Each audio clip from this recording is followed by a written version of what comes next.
Shalom Aleichem à tous, on se retrouve pour notre étude quotidienne sur Rabbeinu Nachman de Breslev, ses conseils, les conseils de Rabbeinu, et on continue donc sur la terre d'Israël. J'aimerais qu'on puisse dédier ce live à tous les Chatoufim, à tout le Ham Israël, qu'on puisse tous faire une grande, grande teshuva à la chute de tous nos ennemis, à nos mères, à nos femmes, à nos filles, à l'unité entre nous et aussi à tous les justes parmi les nations qui sont en train de se réveiller et qui se séparent véritablement aujourd'hui, que ce live les renforce, qu'on ne s'enorgueillisse de rien de ce qu'on va dire, car tout ça c'est naturel, on a été fait pour étudier la Torah et la transmettre. Vas-y mon frère.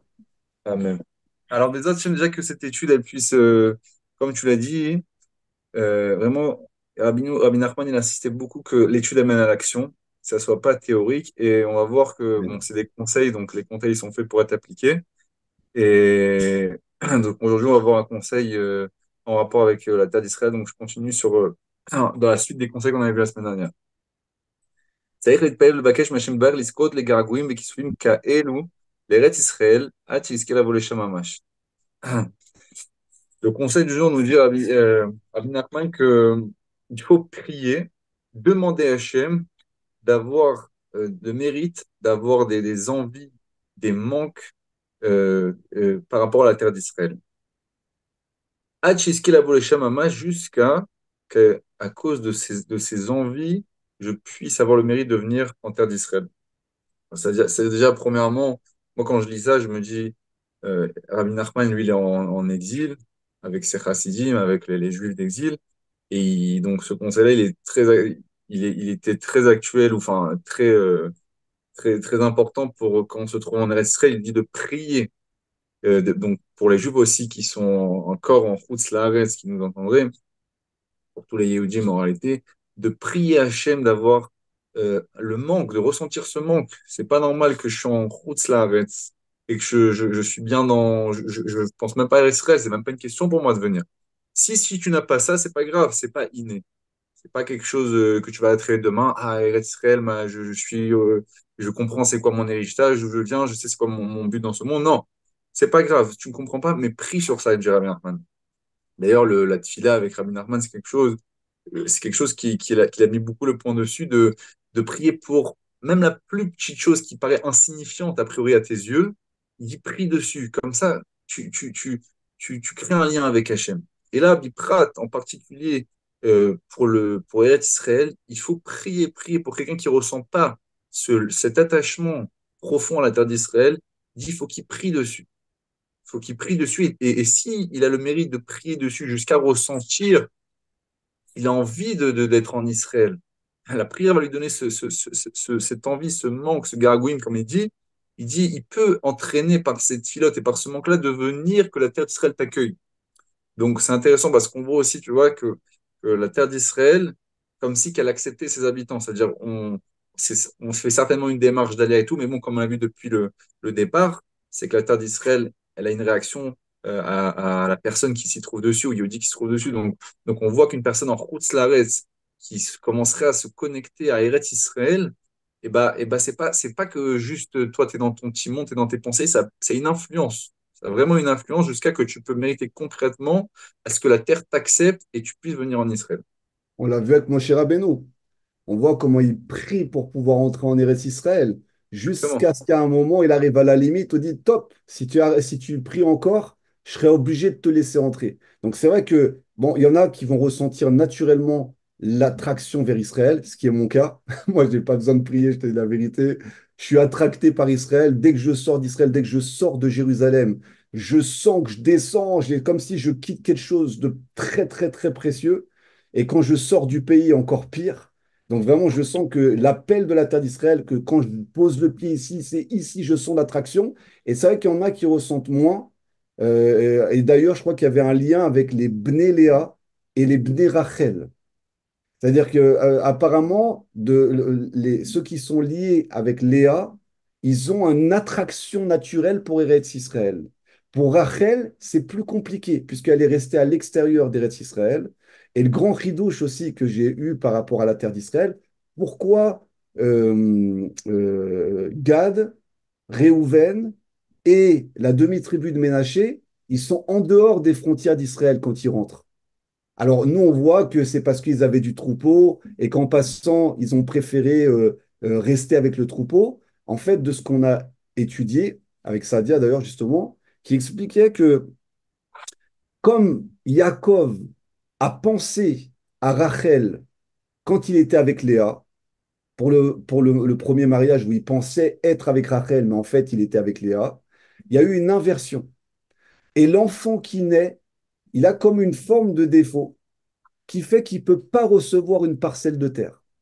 Gad, c'est pareil. Gad, il y a eu une inversion aussi, puisque Yaakov pensait qu'il était avec Rachel, et en fait, il était avec une des servantes, je crois que c'est Zilpa, il était avec Zilpa à ce moment-là. Et Gad, il est venu comme ça encore avec une inversion. Et Ménaché, descendant de Dina, et comme il y a eu Shrem et il y a eu un viol, et ben elle aussi c'est pareil, vu qu'elle n'était pas consentante au moment de l'union, ça a créé dans la descendance de Ménaché une partie de la tribu qui, pour l'instant, jusqu'au Mashiach, reste à l'extérieur de la terre d'Israël. C'est fou. Comment ça C'est vrai. joue aussi carrément dans la conception. Même dans la bracha, ils ont été inversés, Ephraim et Ménaché, Exact. euh, Jacob leur a donné. Exactement. Donc, voilà. Donc, ce que dit Rabbeinu, c'est vraiment, il faut prier, comme tu l'as très bien dit, sur chaque chose qu'on veut pour avoir un désir ardent de rentrer sur la terre d'Eretz Hakodesh. Razak. Ouais, et donc la Nekuda aussi importante, c'est que la tfila, hein, elle crée en nous un changement. Donc, ouais, des fois, si on est vraiment, des fois, on n'a aucun lien avec un sujet, comme Eretz Israël, avec le Limouda Torah, comme le Tzelet Tzadikim, comme l'homme Israël, le fait de prier sur quelque chose, ne croyez pas que juste c'est des paroles en l'air, ça va créer en la personne, chez le juif, un chibour, un kécher, un lien. Donc en priant sur quelque chose qu'on n'a pas, on commence à créer un lien. Donc c'est très intéressant et donc là il parle d'Eretz Israël, mais c'est évident que cette fila-là, le lien que la fila elle crée, il est intéressant de le Waouh. faire dans toutes les choses qu'on a besoin de créer des liens avec. Waouh, c'est fort ce que tu dis, parce que Tfila, c'est attaché. Tu t'attaches à Hachem, mais aussi tu t'attaches avec ce que tu demandes. Tu as un attachement au final. Plus tu vas prier, plus tu vas t'attacher, plus tu vas avoir une force d'attraction qui va te rapprocher au final de ce que tu demandes. Bon, maintenant, on sait que c'est bien de ne pas prier pour nous. Hein, quand on voit rarement les avotes ou les prophètes ou ainsi de suite prier pour eux, c'est bien de prier pour l'autre au final. Maintenant, est-ce que prier pour soi de rentrer en Eretz Israël, ça ne serait pas prier pour l'autre? Pour le klal, pour le monde, pour l'humanité, le fait qu'on soit ici, on puisse dévoiler véritablement la Bien sûr, grandeur d'Akadosh Baruch Hu. bien sûr. Et bon, déjà, je pense que enfin, ça va rejoindre ce qu'on va dire tout de suite. Et donc, je dis, גם צריך להיפרד שכל עצם יתגעגעו באמת לארץ ישראל, כי קדושתה היא סגולה לבטל כעס ועזות ועצלות וגבלות, comme בסעיף י"ד. Et il nous dit que, donc non seulement il faut prier pour nous, comme on vient de le voir, pour avoir un attachement à la terre d'Israël, mais il faut prier pour que les tzadikim, ok, qui ne sont pas encore arrivés au niveau de tzadik à émettre, ok, ce degré de vérité-là, que c'est évident que quand tu as ce degré de émettre-là, que tu es lié à la terre d'Israël. Mais tu as des tzadikim, ils n'ont pas encore ce niveau-là, il faut prier pour eux. Pour que ces tzadikim-là, ils ont aussi des manques, ils ressentent le manque d'Eretz Israël. Que les gens qui sont attachés à la Torah, il faut prier pour eux. Pourquoi c'est important? C'est-à-dire que dans ce conseil-là, qui est extraordinaire, nous dit que si toi, tu n'es pas relié, donc prie pour toi, mais tu dois aussi prier pour les autres, pour ceux qui parlent. Et pas n'importe quel autre. Prie pour les tzadikim. Les tzadikim qui sont, parce que les tzadikim, ils ont une force d'influence qui est beaucoup plus grande que celle d'une personne moindre. Parce que les tzadikim, ils ont un kahal autour d'eux, ils ont des gens qui les suivent, des gens qui les écoutent, les chachamim, les rabbanim. Donc, prie pour que ces gens-là, ils réalisent la valeur d'Israël. Parce que ça peut avoir deux conséquences. Soit parce qu'ils sont en route la rêche, moraliser le fait qu'ils vont dire à leur cas, leurs fidèles de venir en Israël. Ou bien eux-mêmes, même s'ils sont en Israël, le fait qu'ils vont s'attacher à la terre, ça va rajouter encore plus de force. Ça va rajouter encore, c'est que on va rattacher nos liens avec cette terre-là. Donc c'est important de prier Parce qu'aujourd'hui, peut-être on manque peut-être de ça, c'est-à-dire malgré qu'on soit sur notre terre, on a ce côté nationaliste, ok, qui est important à voir en réalité, d'être fier on n'est pas seulement sur cette terre parce que on a trouvé un endroit géographique à être. Il y a un vrai lien et une vraie connexion qu'on doit faire avec la terre et qui doit se faire même chez les tzadikim, nous dit Rabbi Nachman. Et on doit prier pour que les tzadikim en premier réalisent ça, parce que lorsque la tête comprend, donc les tzadikim comprennent ces choses-là, alors ils vont faire diffuser le message à tout le corps. Alors, c'est un Peut-être que petit c'est coup. aussi des messages comme le fait l'armée. Ça veut dire le message de l'armée, c'est que en tant que nation, c'est normal qu'on a une armée. Ça ne devrait pas avoir de marloquette dessus. Il ne devrait pas avoir de désaccord sur est-ce que on doit faire l'armée pour protéger notre terre ou bien le fait qu'on doit venir en Israël, Bichlal. Est-ce qu'on a, normalement, il ne doit pas avoir de doute sur est-ce qu'on doit vivre, le Yehudi doit vivre en Israël ou en Chutz La'aretz. Je sais que c'est évident qu'on doit vivre en Israël. Et ça peut être dans d'autres domaines encore. Donc en gros, il nous parle du tikkun des Meraglim. Parce que les tzadikim, les Meraglim, c'était des tzadikim. Les explorateurs, c'était des tzadikim. C'est-à-dire prier pour que justement, il n'y ait pas une force qui les empêche et qui empêche aujourd'hui encore beaucoup de communautés de monter en Eretz Israël. Que tu sois loin de la Torah, loin de la pratique, loin des mitzvot, limite, je peux comprendre.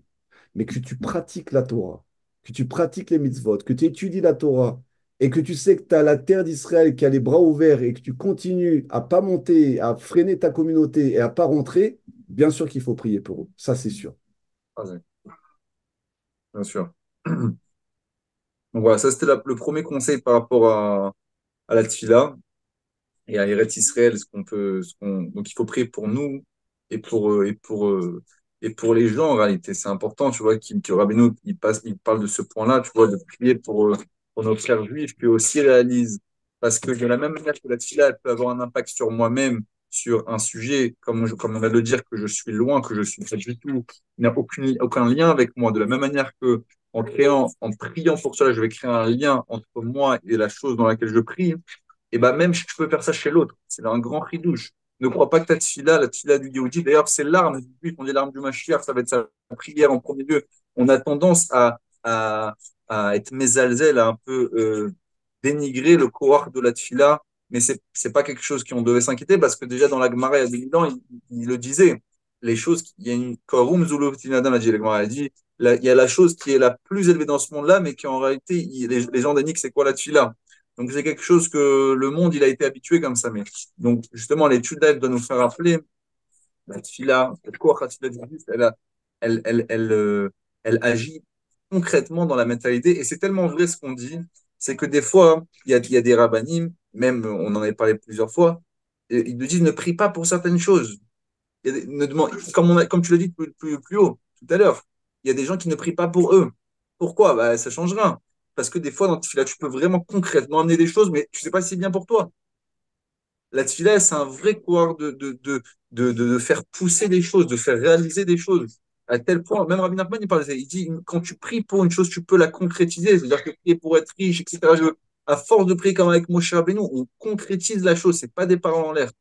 La Tfila, elle a une force de matérialiser ce qu'il y a dans le domaine de l'idée et de l'esprit, du souhait, du ratson, elle a la force de ramener un peu plus donc cette volonté-là dans la matérialité. Donc c'est pour ça que c'est très important. On nous dit souvent, à la fin de ta tefila, dis toujours, Hachem, si c'est bien pour moi. Tu vois, parce qu'on craint, on sait que la tefila elle a un corps. On sait la force de la tefila, qu'elle peut vraiment. Des fois, j'ai une route, et en priant, je la trouve, moi, pour moi, mes yeux, c'est bien, je veux ci, je veux ça, mais ça se trouve, Hachem te dit, mais si tu as ça tout de suite, ça va te casser ta Vodat Hachem, comme la richesse, etc. C'est connu. Je te donne la richesse, mais si toi, avec cette richesse-là, ça va t'agrandir tes mauvaises midotes, ça va t'éloigner de ton histoire, ça va t'éloigner. Qu'est-ce que tu as gagné? Donc, vaut mieux que tu l'as pas. Vaut mieux que tu n'as pas cette richesse. Donc c'est pour ça que tout le temps, soit il y en a qui ont bichlal, ils ont pris cette idée-là et ils ne prient jamais pour eux. Et j'ai entendu plusieurs abanim qui prient pas pour eux, ils prient ce qui a marqué dans la Mida. Je demande les bakashot que les Khamim m'ont dit de faire, mais pour moi personnellement, ils vont éviter de dire ça. Ou bien tout le temps de dire Hachem fait malgré que je prie là, je n'ai pas la vision que toi tu as. Hein. Fais le bien à tes yeux. Si c'est bien pour moi, donne-moi ces choses-là. Alors, c'est marrant parce que des fois, ça me traverse l'esprit. Je me dis, ça me traverse, c'est bon, le, euh, le doute qui traverse comme ça. Tu dis, mais attends, tu es en train de parler tout seul devant un mur ou devant le ciel. Non, mais comprends que pour le monde des saves, c'est de la folie. C'est-à-dire, par exemple, comment ils appellent le Kotel, eux? Ils appellent le mur des lamentations. En gros, tu viens, tu te mets devant un mur et tu pleures. D'accord? Et tu peux pleurer pendant longtemps, puisque ça fait plus de 2000 ans que le Beth Amikdash, il n'est pas construit. Donc, pour la société des Saves, la prière, elle vaut rien. C'est-à-dire, pour la société des Saves, c'est que l'action. C'est je veux, j'obtiens, je conquiers, je transforme, et ça n'a rien à voir avec Hachem, c'est moi, par ma force et ma puissance, que j'ai réussi à avoir la chose. Maintenant, qu'est-ce que nous dit Yaakov? Et c'est ce que tu dis depuis tout à l'heure. Yaakov, il ne nous dit pas ça. Non, grâce à Hachem et en parlant, en créant un lien avec lui, il va manifester au travers de la matière et de tes actions ce qui va se dévoiler. Et on pourrait comprendre qu'est-ce que c'est la bracha et la klala, parce que on voit que la descendance de Adam Arishon parle avec Hachem. La descendance du Nachash, elle ne parle pas. Le Nachash, il ne parle pas avec Hachem. On dit qu'Hachem, il a tourné le dos au Nachash. Il n'y a plus de discussion avec lui. Il se nourrit de la poussière. Il n'a même pas besoin de prier pour pouvoir avoir sa nourriture, puisqu'il a juste à ouvrir la bouche et il se nourrit. Donc lui, selon lui, c'est que l'action de sa bouche qui lui permet de conquérir ce monde. L'action de sa bouche dans le sens, l'action de manger, la consommation des sables. Alors que pour Adam Arishon, lui, il doit se tourner vers Hachem, il doit parler à Hachem et agir en même temps pour que la chose se manifeste. Alors c'est sûr que tu vois un homme prier, tu dis, bon, il peut prier longtemps. C'est fou. Moi, avant que je fasse tchouva, prier, c'était pas une évidence pour moi. Quand j'ai commencé à prier, c'était pas simple. De parler, de mettre les téphilines, d'essayer d'imaginer à qui je parle, d'être concentré, d'avoir les pensées qui sont devant et de voir qu'au final, maintenant, je peux te dire, 20 ans plus tard, que les prières, elles ont été entendues. Mais sur le moment, tu te dis, ouais, comment je parle, à qui je suis en train de parler, qu'est-ce qui est en train de se passer? Tu te dis, c'est fou.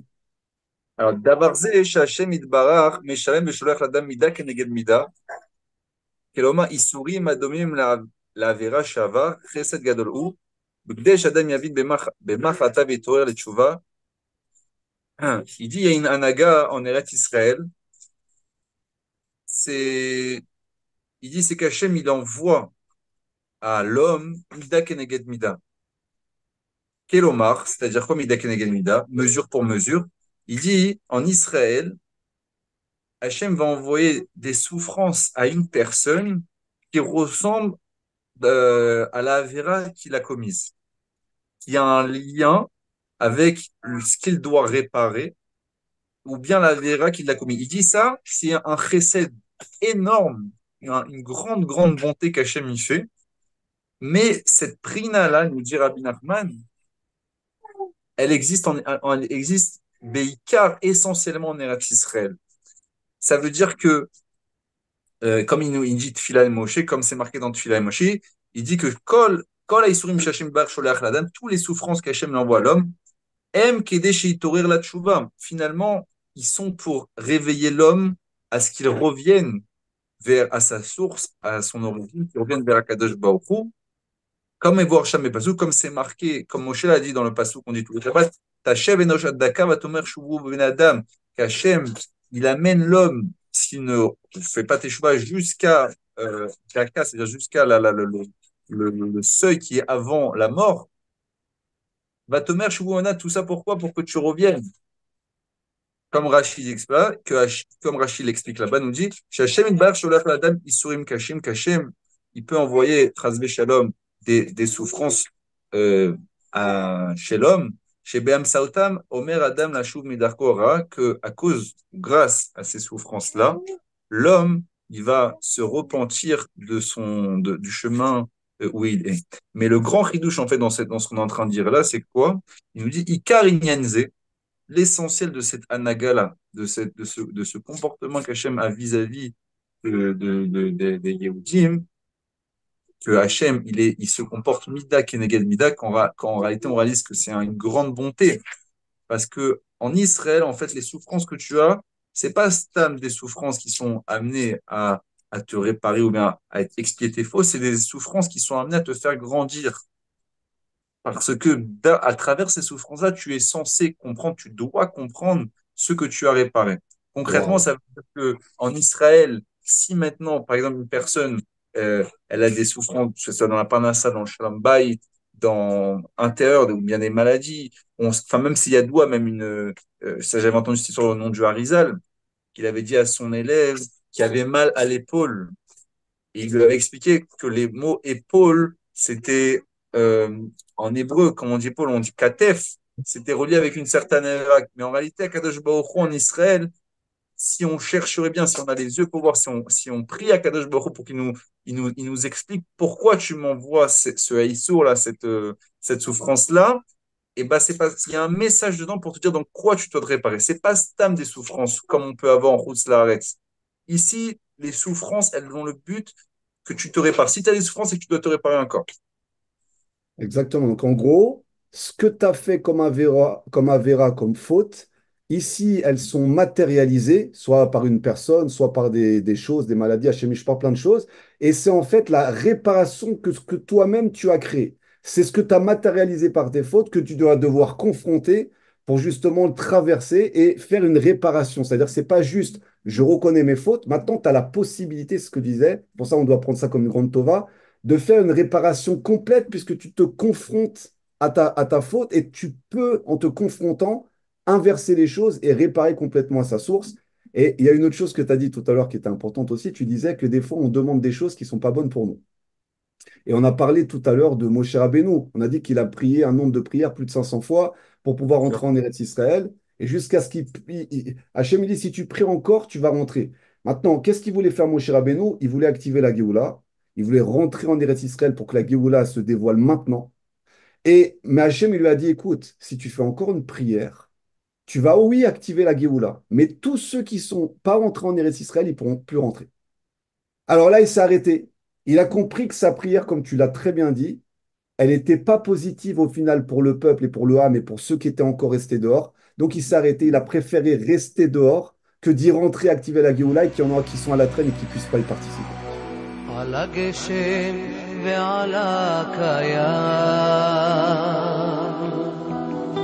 על הרוח וכחול של ים, על הקסם ועל כל הטוב, רק תודה